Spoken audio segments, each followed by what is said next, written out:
సర్వసమృద్ధి గలవాడు నా అతిపెద్ద అవసరాన్ని తీర్చడానికి సరిపోయినవాడు. ఈ భూమికి ఆకాశానికి సరిపోయినవాడు. నాలాంటి పనికిరాని పురుగు అవసరాలన్నీ తీర్చడానికి శక్తి గలవాడే. కాబట్టి మళ్ళీ ఆయన తట్టు తిరిగి ఆయన మీద, ఆయన కృప మీద ఆధారపడడం నేర్చుకుందాం.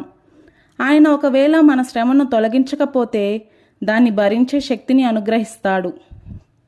పురుగుల్లాంటి మనం పర్వతాలను సహితం నూర్చే శక్తిమంతులంగా మారేంత వరకు, ఒక నలుసులాంటి మనం ఎత్తైన గొప్ప కొండలను పిండి చేసేంత వరకు ఆయన శక్తి మనలో పోయబడుతూ ఉంటుంది.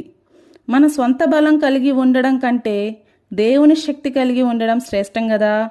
ఎందుకంటే మనలో ఉన్న బలాన్ని 1000 రెట్లు పెంచుకున్నా అది శత్రువు దృష్టిలో ఏమీ కాదు.